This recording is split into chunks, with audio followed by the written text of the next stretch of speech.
Traffic engineers struggle to curb pedestrian deaths on San Antonio roadways. A San Antonio police officer is accused of striking his fiancée with a rock and fracturing her face in 3 places. Even Mike Helly, the president of the police union, said someone's got some explaining to do here. His job is usually to defend officers, and he wasn't even willing to do that in this case. And the San Antonio Express-News fast food draft has its first champion. There are countless options from burgers to chicken, barbecue, and beyond, and we are going to have a little draft, assembling a team of 5 selections each that can be considered guilty pleasures.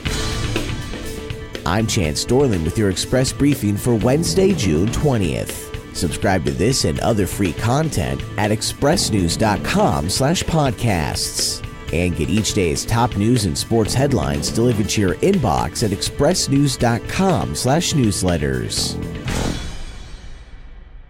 In 2016 alone, across San Antonio, nearly 800 pedestrians were involved in vehicle collisions, with some victims drunk, drugged, wearing dark clothing at midnight, jaywalking, or just oblivious to danger. But many were not, and the number was unusually high compared to years before and after. The city and state are well aware of the problems of the area's major traffic arteries, and while they've made limited improvements that likely save lives, critics say such roads remain testaments to outdated auto-centric planning.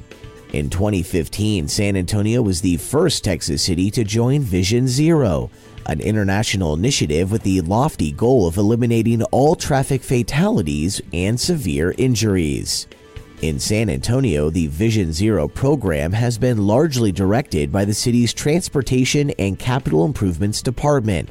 After identifying the city's most pedestrian-threatening roads, TCI officials discovered that 33% of San Antonio's severe pedestrian auto crashes occur on just 1% of city roadways, with about half of severe pedestrian injuries occurring from 6 p.m. to midnight, with the greatest number from 6 to 7 p.m. After nearly 3 weeks since the fiancé of San Antonio police officer Justin Ayars accused him of striking her with a rock and fracturing her face in 3 places, despite a witness corroborating the woman's account of the incident, the officer has not been arrested or charged in connection with the alleged May 26 attack. San Antonio Express-News Metro columnist Brian Chasnoff says even the head of the police union is now questioning how the case has been handled. About 3 weeks ago, Krista Cooper Nurse, she was engaged to a San Antonio police officer, and they got into a fight one night after going out to a concert. So the way it was framed to me that I heard from some police sources is that this is a he said, she said situation. That's why this officer was not arrested for domestic assault. But the problem with that is that there was a witness to the attack. And the witness to this attack corroborated her story, which is that he overpowered her using a rock, actually broke several bones in her face. And the further twist is that she tried to get a protective order after she got out of the hospital. And for some reason, the district attorney's office has stopped or blocked her attempts to get a protective order. Meanwhile, the officer sought and actually received a protective order against her. Hear more from Metro columnist Brian Chasnoff on this week's episode of Puro Politics.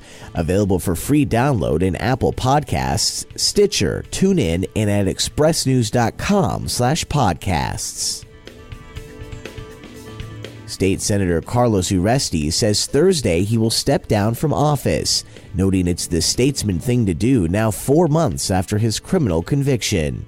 The Democrat is scheduled to be sentenced next week after being found guilty of 11 felony charges in connection with his involvement in a now defunct San Antonio oilfield services company that defrauded investors. Uresti says he was in shock immediately after the verdict when he vowed not to resign, but after mulling the issue with friends and family, realized stepping down was the correct decision.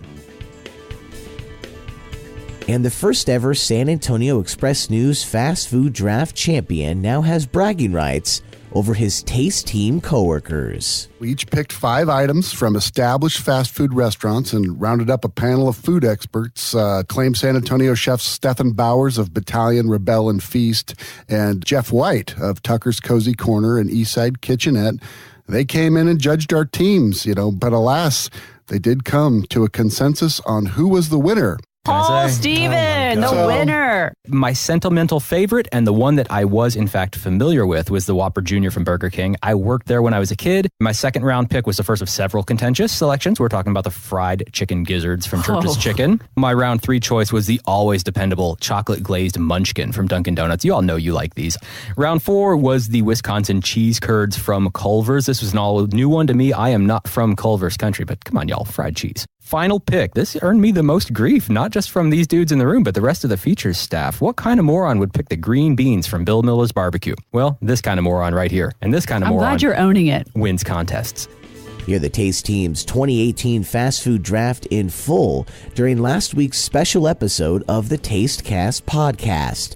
Available for free download at expressnews.com/podcasts. And see and hear how the judges chose their favorite fast food combination at expressnews.com/food.